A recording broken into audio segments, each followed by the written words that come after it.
better to seek forgiveness. So, what's the final decision then? Ask for permission or go behind his back and seek forgiveness if necessary? Marianne Looper asked her best friend Tracy McLeish while they drank cappuccinos at a Starbucks in Denver, Colorado. Tracy looked at her friend with a wry smile. Prudence says it would be better to tell him before I do it, so it wouldn't be cheating. But intelligence says that he'll say no if I tell him beforehand, so going behind his back and never getting caught seems to be a much better solution, Tracy said. Her long platinum blonde hair caught a ray of sunlight coming in from the skylight above. Wah, ha, Prudence can be such a fickle bitch. Just don't get caught then, Marianne said, although it seems that sooner or later it happens to everyone. You know that, right? Yeah, but I'm hoping that by the time that happens, I'll have enough time in that he'll see it's better to just let me continue, Tracy said. Are you sure you want to risk this? Marcus is a great guy, Marianne said. You two have been married a long time. That's why I think he'd let me continue if he catches us, Tracy said. I don't think he'll want to give up everything we've worked so hard for. In another 10 or 15 years, we'd be able to ride off into a nice retirement sunset. It's not like he'd have to worry about me falling in love with any of these guys. I know it sounds cliché, but in this case, it really will be just sex. Yo, no. I believe you, sis, but men don't think like us. They can't separate love from sex when it comes to their spouses. You'd be walking a fine line here, Marianne commented. I know, but I have to do this, Tracy said. I need to feel some excitement back in my life. Tracy and Marianne had been discussing this for the last 2 months, since Tracy told her friend that she felt her life had fallen into a rut from which she saw only one way out. I need to feel the excitement of a new relationship, Tracy told her friend. Remember how exciting it was in high school, college, and then right after, when boys would scope you out, chase you, and then woo you. How you spent all that time going back and forth with a boy, maybe several, learning things about them, and they learning about you. I need that. I miss that. I love Marcus to death. He's a wonderful man, a great father, a good provider, and a great husband. But we've been together so long, we finish each other's sentences. We both know what the other is thinking. To quote B.B. King, the thrill is gone. I need the thrill back, Mare. I don't want to hurt Mark, but I need to do this for me. I need to figure out how I can do this and yet minimize Mark's pain. I'd prefer he not find out at all, but it might be best if he finds out from me first. I don't want a divorce. I just need a little excitement in my life, for a little while. Then I think I could go back and be the best wife I can be for Mark for the rest of our lives. Way. I don't see Mark giving this to you, Tracy. No matter how much he loves you, Marianne said. I don't either. I really need to think hard on this one, Marianne, Tracy said.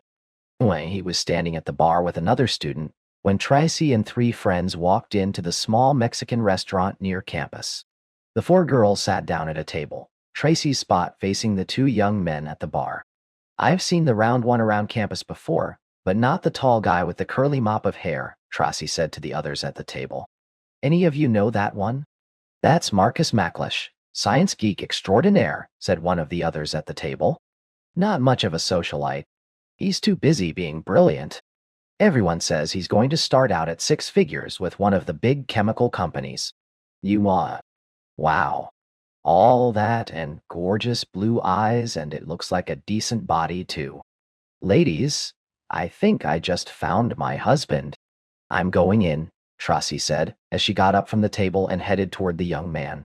While he wasn't a player by any means, Marcus knew his way around women, although he had never before had a woman of Tracy's beauty choose him. She was wearing tight Levi's jeans and the obligatory Iowa State t-shirt.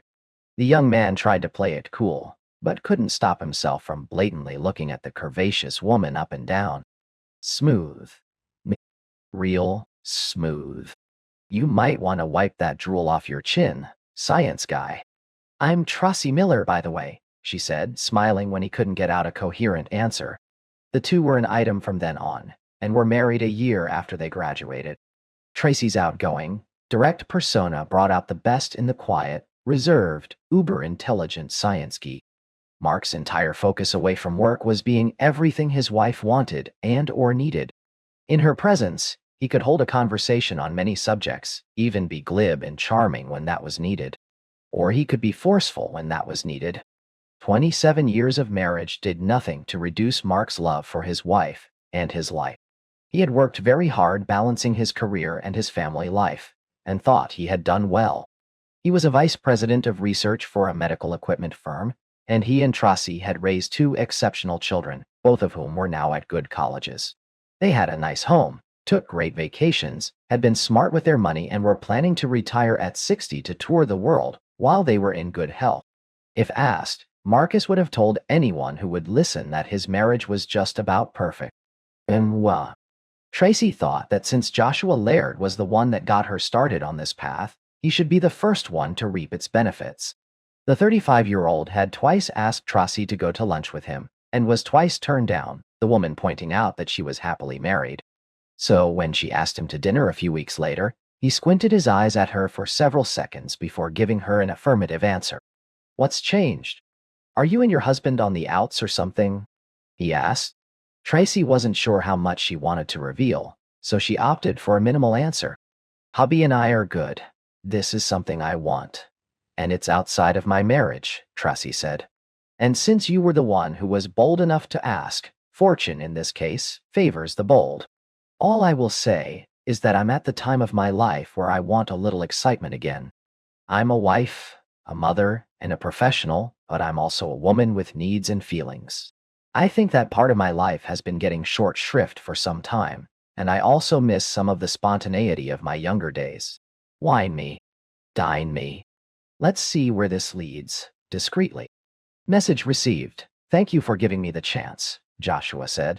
2 weeks later, on a Thursday night, Tracy and Joshua met for dinner at a high-end Jamaican restaurant on the outskirts of the city. She had told her husband a week earlier she had a dinner meeting with a client and would be home about 11. Since she occasionally had to do dinner meetings in her job at a national communications company, Marcus didn't think twice, especially since he trusted his wife completely. He didn't know she had packed a change of clothes in an overnight bag and had that in her car trunk when she left for work.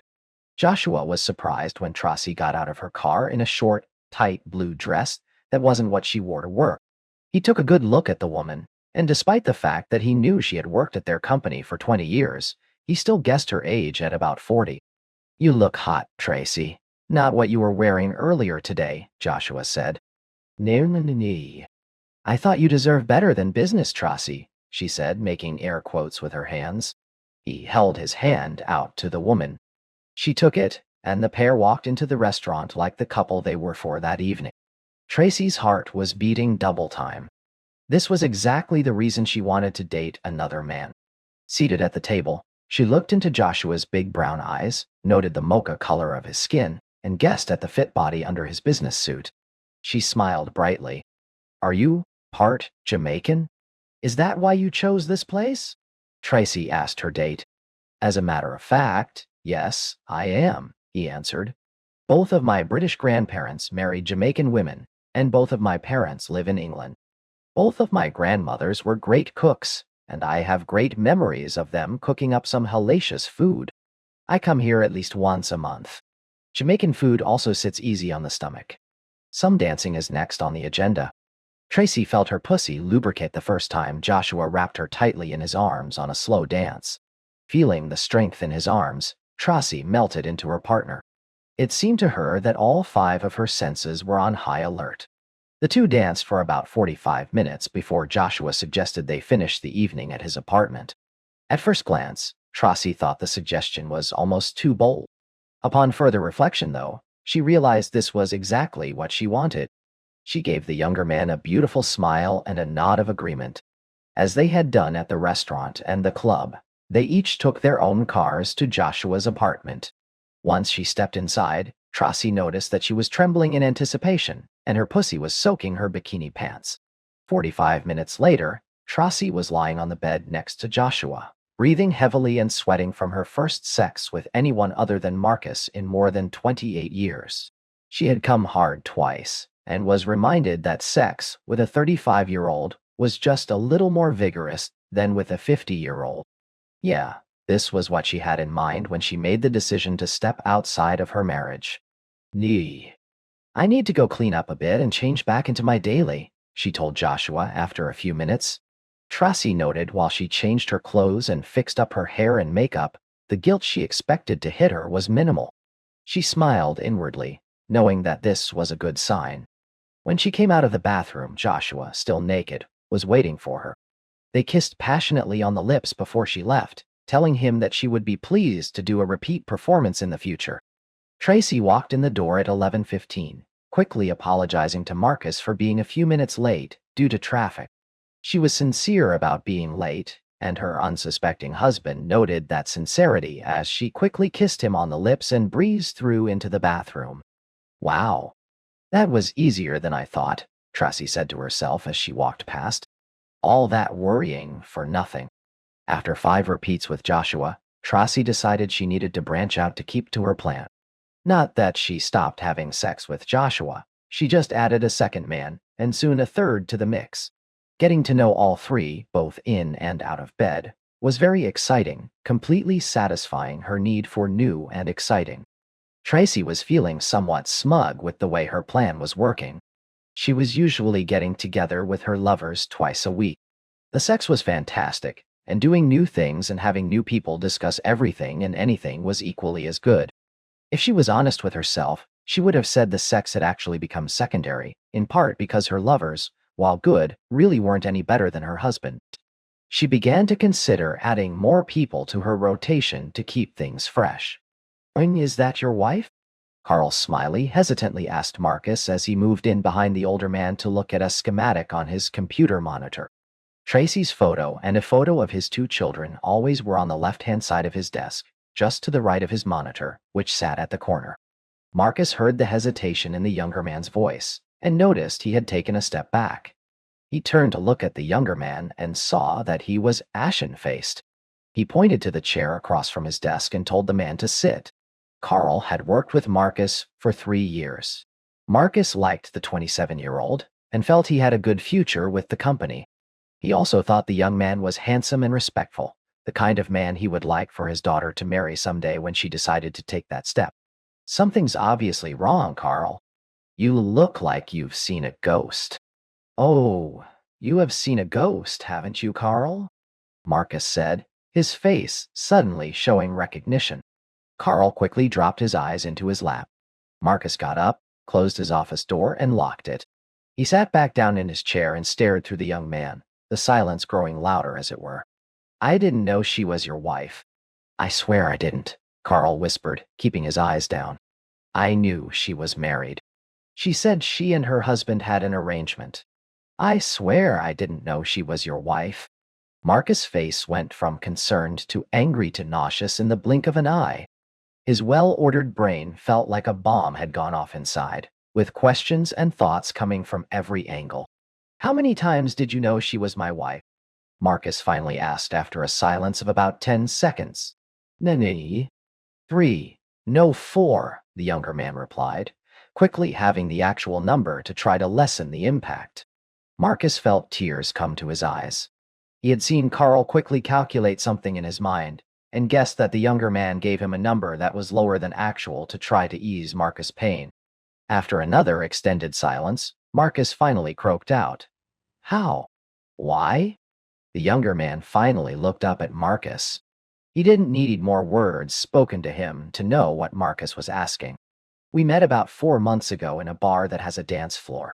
She was with a black guy. They looked like a couple, especially when they danced. We danced once or twice and talked. I asked if they were exclusive, and she said they weren't. She accepted a date with me for the next week, and we get together occasionally. By getting together, you mean you fuck, right? Marcus asked. Carl dropped his eyes and nodded. She said she and you, I guess, had an arrangement. She dated. Yes, fucked. Other guys with your approval, he said. I swear to God I didn't know she was your wife. I swear to God. Yeah, but you did know she was someone's wife, Marcus remarked. Yeah, but she was already with somebody. At first I thought she was his wife, But when I looked at his hand, I noticed he wasn't wearing a ring, Carl said. The younger man looked directly at Marcus and made an obvious decision of some sort. Turns out she is dating, fucking several men in addition to me and the black guy, Carl said softly. You're telling me that not only did you give her permission, but you didn't know? That would be an accurate assessment, Marcus said. The two men looked at each other in silence. I'm sorry, Marcus. I'll stop seeing her, Carl said. I'd appreciate that. I'd also appreciate it if you wouldn't tell her about this conversation. I need to make some plans, Marcus said. Carl got up, unlocked the door, and left quietly. Marcus stayed seated, for all intents and purposes staring at his computer for the next hour until it was time to go home. He knew that things between his wife and him had been off for the past year. Their free-ranging discussions had decreased. She had been working late more than ever before, and even their usual sexual liaisons had dwindled from several times a week to maybe once a fortnight. His questions about her health and well-being had been repeatedly answered with one-word grunts. As was usual on nights where neither worked late, Tracy was in the kitchen preparing dinner when Marcus walked in the door. He set his keys on their usual hook. Then, instead of walking over to his wife for a quick kiss before changing his clothes, he plopped down into a chair at the kitchen table, his eyes glazed with tears. Tracy looked over at her husband and knew that he knew. Tears immediately formed in her eyes as well, and she felt frozen to the spot upon which she stood. How long has this been going on, Tracy? Why don't you love me anymore? He mumbled, struggling mightily not to cry. Tracy lost her battle to hold back her tears. Not quite a year, but I do love you, baby. That's not what this is about, she said as tears ran down her cheeks. Marcus raised both eyebrows at his wife, but didn't speak. He rolled his right hand forward, indicating she should continue to speak. This is about me wanting more excitement and new adventures in my life. The sex is secondary, really, Tracy said. Marcus grimaced. Remember, before we got married, back to when you used to date. Remember how exciting and new everything seemed. You listened to your date, got to know her from her shoes up. Had new experiences together, she said, but we've been married 27 years together for more than 28. We know every inch of each other, physically and mentally. Even when we do something new, it's still with the same person. I know how you're going to react, and you know how I will. I needed to feel new and alive. I needed new people to interact with intimately. I considered asking for your permission before I started, so I wouldn't be cheating since you would know, but that never seems to work out well for those I've heard who've tried that. So I figured I would just go ahead, and you and I could talk about it if it got to that point like now. I know you love me, and once you think about this, I know you'll give it to me because you love me as much as I love you. I deserve this. I've been a good wife and mother. I'm pretty sure I've been a good husband and father, but I would never assume that you should let me date other people because of that. Marcus interrupted. Tracy gritted her teeth at the interruption, then continued on as soon as Marcus finished his statement. This isn't about my love for you, baby, and it's certainly not about being in love with anybody else. I don't love any of them. It's just that you and I got old, stale. I just need the charge of new and exciting, at least for a while longer. Once I get my fill of new and exciting, I will again be yours, alone forever. We can grow old and comfortable together then. We have plenty of time. Tracy looked at Marcus as if she was talking to a slow child. In turn, he looked at her as if she was some sort of monster. Marriage is a journey, Tracy, Marcus said. It starts out white hot with new feelings and experiences, and then eventually mellows into old and comfortable. Every step is an experience, the same way it is when you raise children. You trying to recreate new and exciting by sleeping with other men is just you trying to justify your cheating, and I won't put up with it. You won't put up with it? She asked harshly, her anger flaring. You don't own me. I can see who I want when I want. In horse. No, I don't own you, but we made vows to each other, and you don't get to break them because you're bored. That's not how marriage works. If this is what you want, then you should have done the right thing and filed for divorce. Since you don't have the guts, I will file, Marcus yelled back. I don't want a divorce. I just want some time to sort things out, Tracy rasped. No, you want to keep me around as a backup plan. You're comfortable with me and want to go back to what we had once you've satisfied with your vacation. Date some new guys, fuck a few, and come back to boring old Marcus when you're done with your sabbatical, so to speak, Marcus said. We've been married for 27 years, Tracy shrieked. Don't I deserve a little consideration? How many men have you cheated on me with, Tracy? Didn't I deserve a little consideration? Tracy huffed, but didn't answer the question. She pursed her lips and suddenly looked reflective. She asked, much quieter in tone and seemingly calmer than she was previously. Answer my question first, babe. How many men? Marcus asked. If it's too hard to remember them all, give me the closest dozen. Fuck you, Marcus. That's uncalled for, she growled. Nay. Is it really, Tracy? Marcus said. I know of at least 5, and considering I didn't find out until recently, I'd bet there's a lot more than that. Give me some time, and I'm sure I'll get a better idea. Marcus was a very good card player because of his outstanding poker face. In reality, he only knew about 2 men that Tracy had slept with, but Carl had said he thought there were several others, so he thought it was worth the bluff to name a definite number. Tracy staggered slightly before sitting down opposite Marcus. For the first time, she looked somewhat guilty, his 28 years of experience telling him that his bluff was probably way low. Fuck. She sat sobbing quietly. He knew she was done talking for the night. The quiet sobbing was her way of getting out of admitting defeat. Marcus sat at the table with the crying Tracy for another few minutes before heading upstairs to change his clothes. He figured he'd order a pizza for himself. He had a 12-pack of Miller High Life sitting in the refrigerator. His soon-to-be ex-wife could get her own dinner. Once she stopped crying, Tracy sat at the table deep in thought. Not that it really mattered, but she realized that Marcus never told her how he found out about her cheating. She wouldn't push him on that either, because she knew he could push her on her number of liaisons. Although she flared angry when he suggested it could be more than a dozen, she knew his estimate was scarily on the mark. In the 9 months she had been having her adventures, she had slept with 9 men several times and also had 3 one-night stands. Tracy had truly hoped her husband would never find out about her dates. She truly loved Marcus and had hoped that the two could revive their marriage after she ended her adventure. She always knew there was a potential she could be caught, but she believed Marcus loved her enough to give her this. She would be eternally grateful for him allowing this and show him every day in the future by being the best wife she could be for him.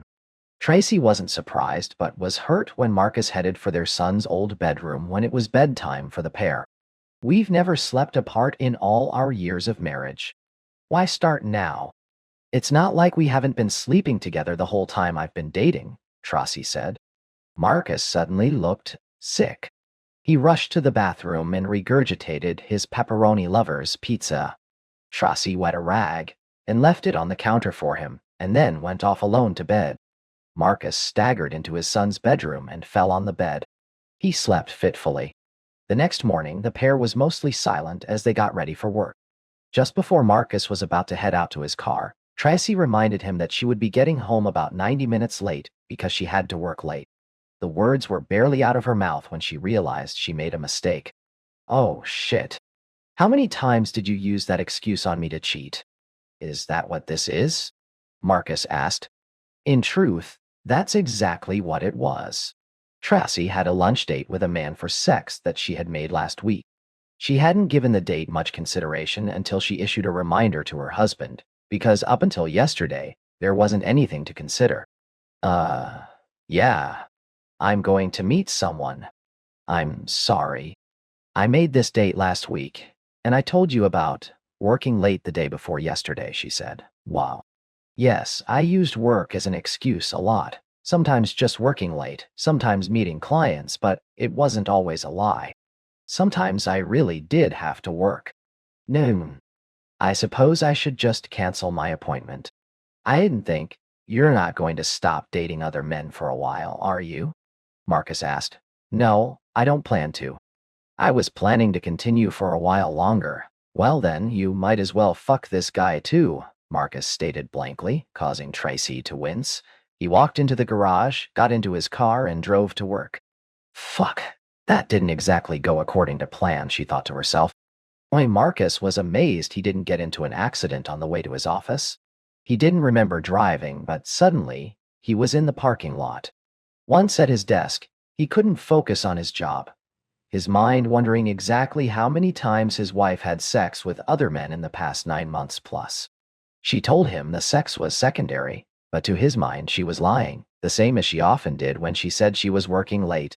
Once trust is gone, he waited until 9:15 before calling a friend who was a family law attorney. He got an appointment for 5, figuring that since his wife wouldn't be home, he might as well be productive. He was sitting at the kitchen table, eating takeout Italian when Tracy got home and walked into the kitchen. The two locked eyes briefly before Tracy went upstairs. Marcus noted that her hair and makeup looked as it always did. She had apparently straightened up before returning to work after her appointment.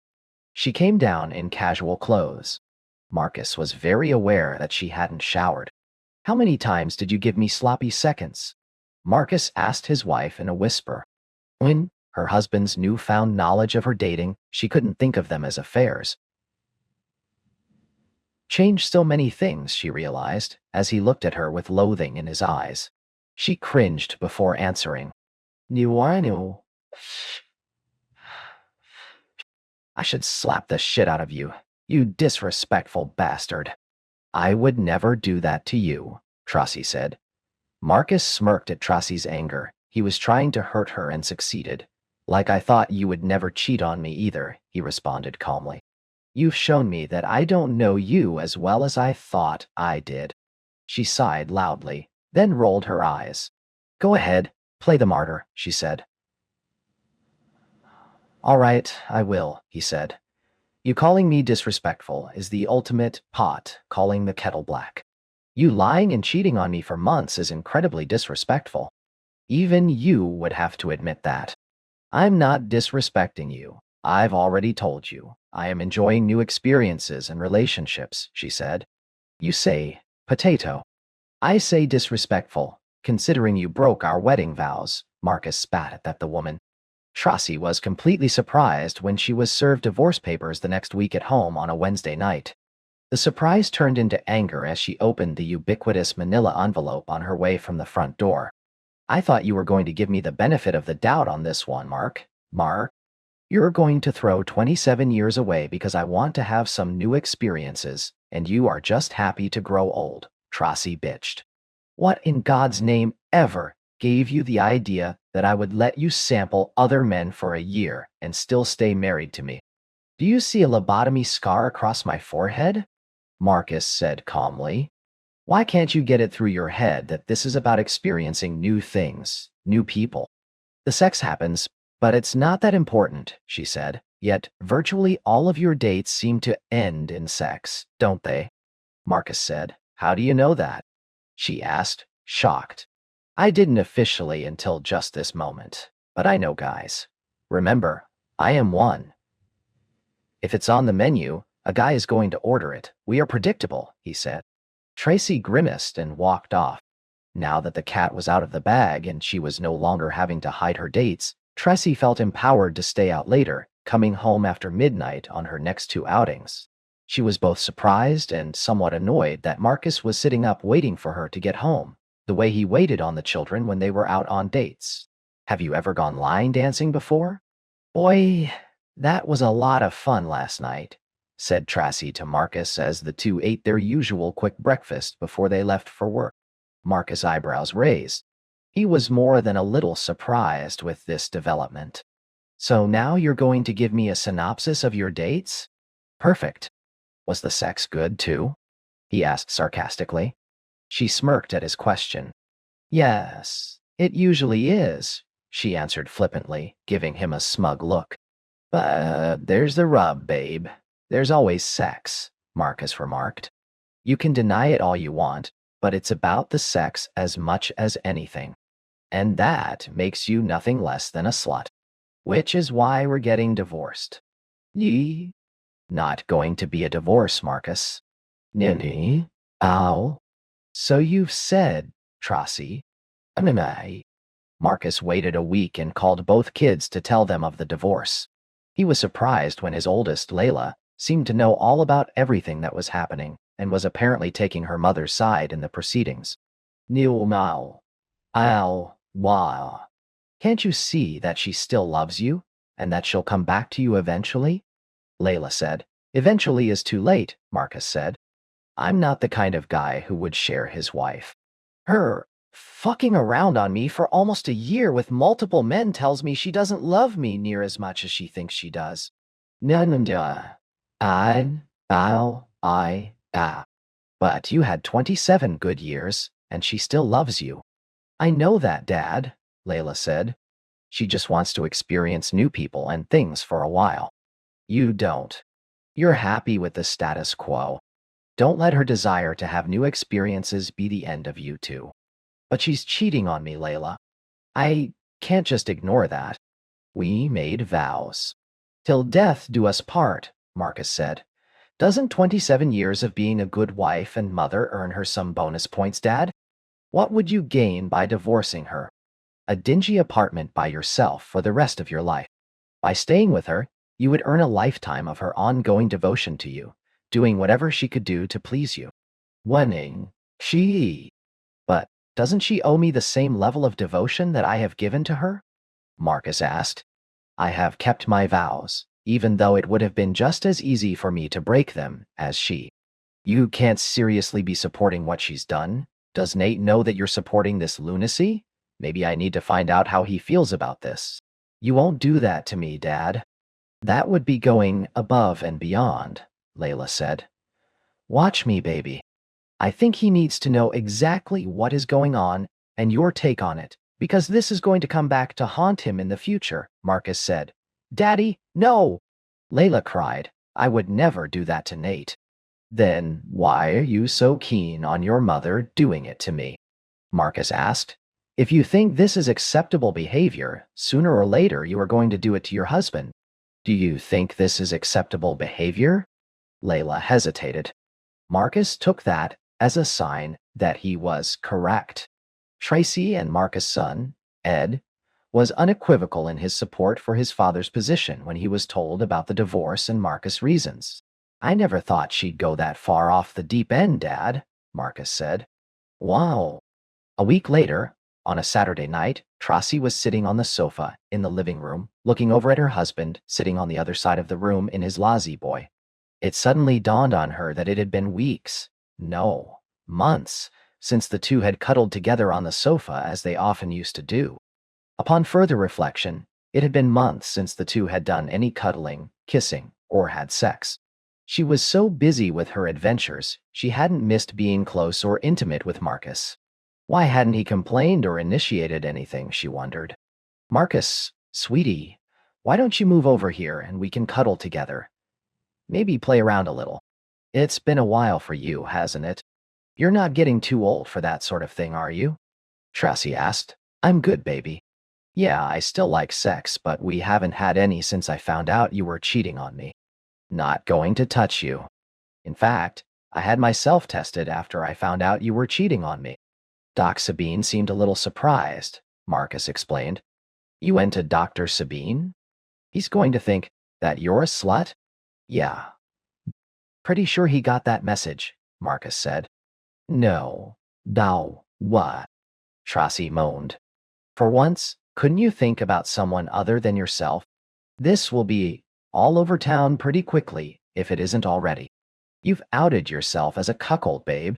Que Sarah, Marcus said in a blank tone. Wasn't taking any chances since I know you're taking it raw. You already broke my heart. I didn't need another part of my body broken as well. Nanner, oh wow. You're a scream. You know that? No one nay Mallard. Tracy hissed. So we're never going to have sex again. Do you think you can do that? She growled and left the room. Why, god damn, I love married women! Tracy's latest adventure cried out as he came hard in her pussy for the second time that night. You guys convince yourself it's your husband's fault, but in reality, you just want some on the side. Tracy's partner couldn't see her frown when he called her a slut because he was behind her fucking her dog. He missed her flinch as well, because of how hard he was coming. He lay down on the bed next to her as soon as he finished shooting several ropes of cum inside the woman.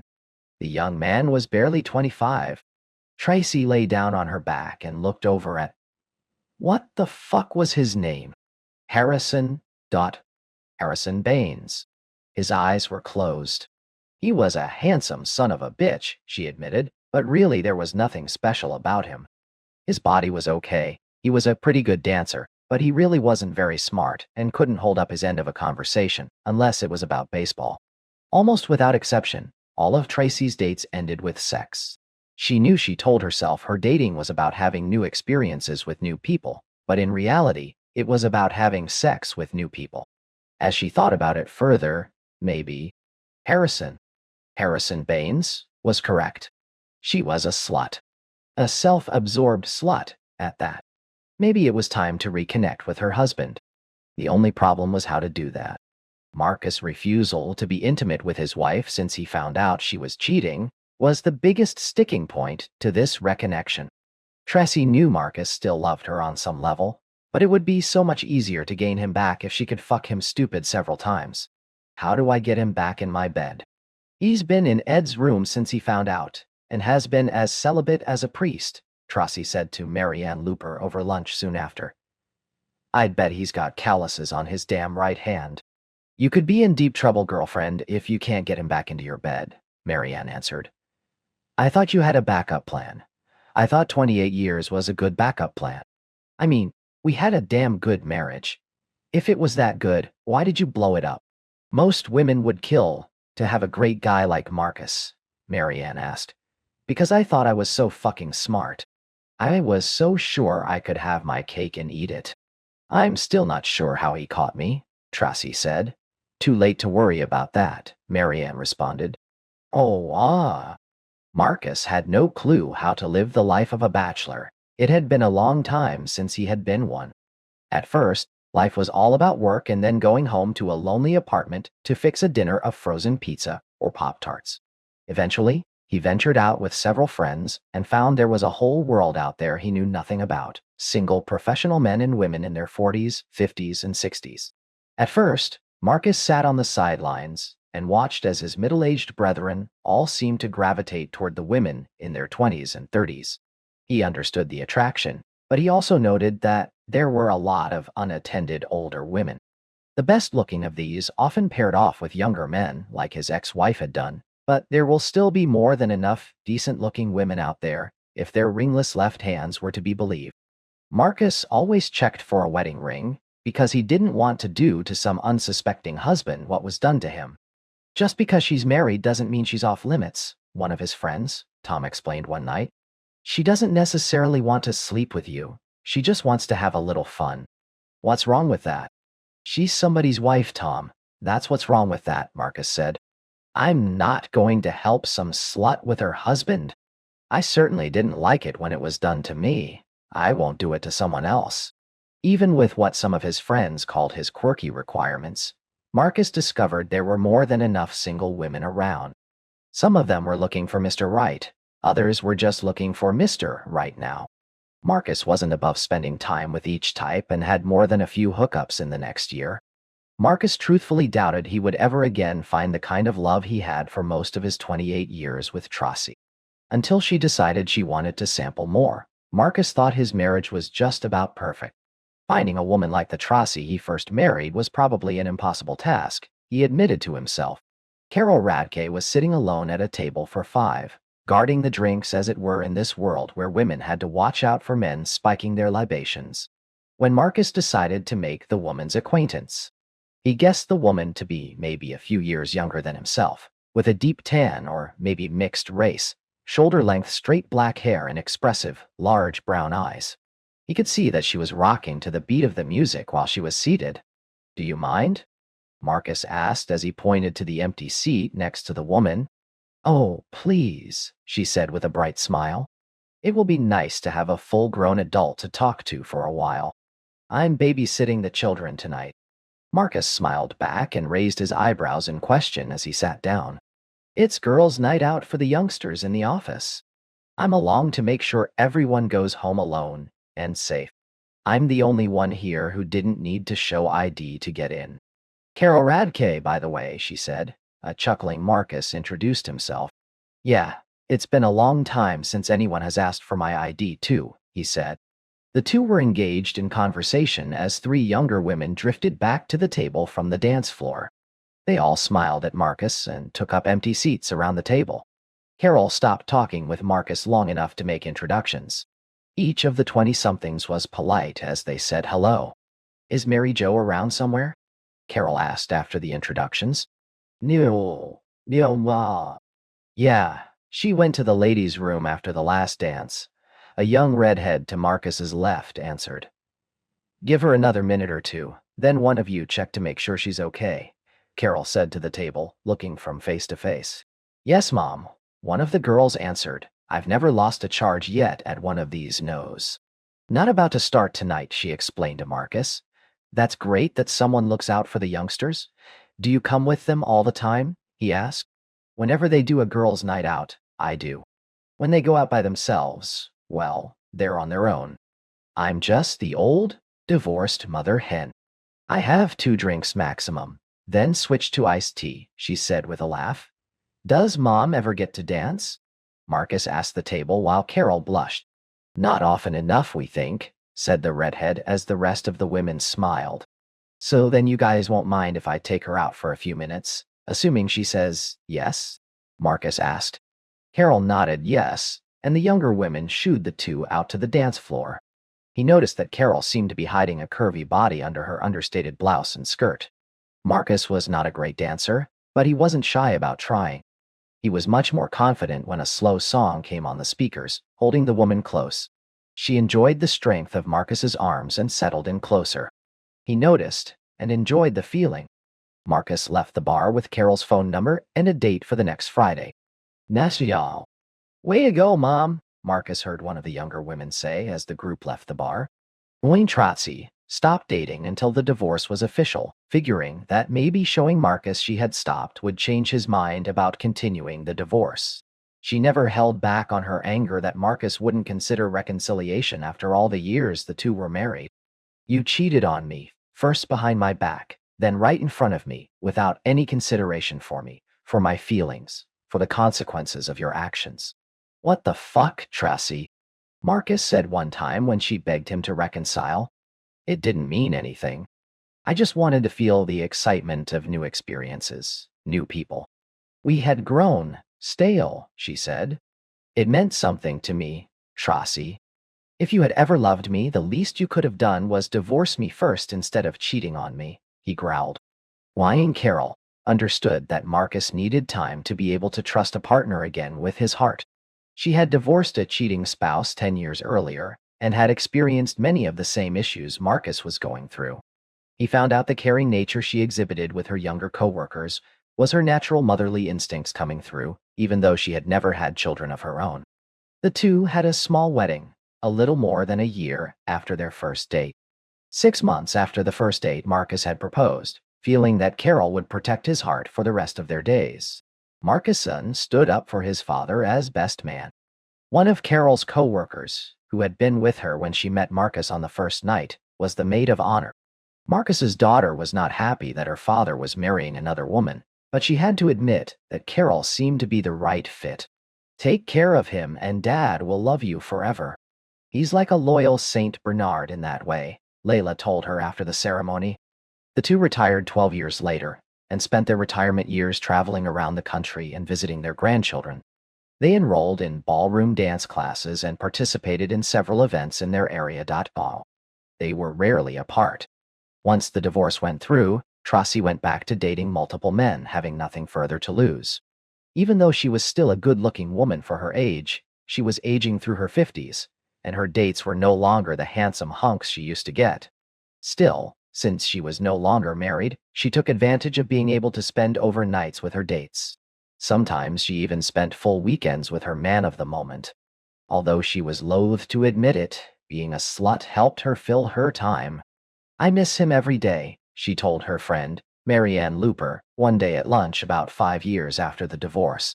I know, you warned me. I should have been happy with the good man I had. I was a stupid, stupid slut.